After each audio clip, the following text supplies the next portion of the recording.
Mau tahu nggak anak-anak yang menjadi incaran predator anak ya? Pelaku kekerasan seksual, child groomer. Nah, ini kita belajar dari interviewnya Jack Reynolds. Jack Reynolds ini adalah seorang child molester atau pelaku pelecehan seksual terhadap anak. Dan dia memang niat, jadi dari kota ke kota dia tuh kayak ngincer anak-anak, terutama anak laki-laki ya, untuk dilecehkan. Dan dia bilang itu nggak kayak tiba-tiba dia lakukan pelecehannya, dia grooming dulu. Jadi pelan-pelan gitu ya. Nah, di dalam interview itu ditanya, sebetulnya karakteristik apa sih, ciri-ciri apa nih yang Anda lihat, Anda cari gitu saat nge-profile ya, profiling korban.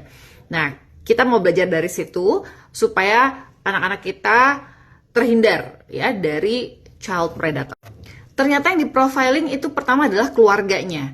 Jadi anak yang punya keluarga hubungannya baik, harmonis, dan khususnya punya sosok ayah yang hadir dan ditakutin oleh si predator ya.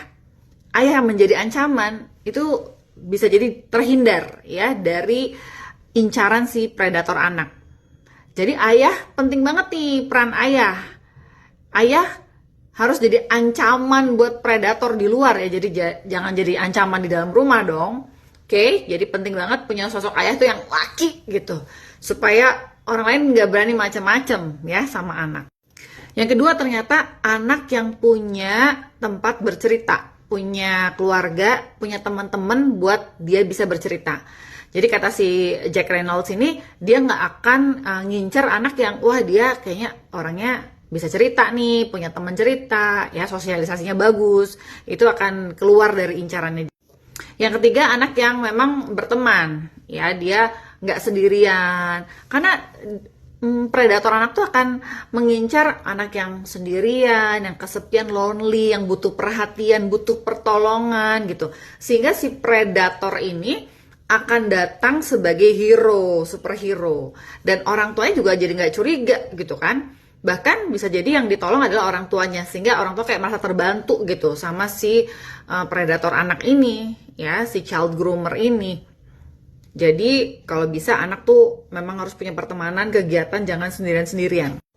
Nah, yang keempat, si predator anak ini akan menghindari ngincer anak yang confident, yang percaya diri ataupun tampak confident.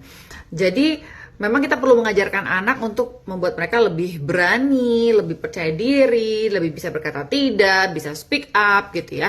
Karena dia akan ngeliat nih anak-anak yang lebih insecure, pendiam, pemalu, itu tuh jadi incerannya predator. Oke parents, ini penting banget informasinya. Save and share.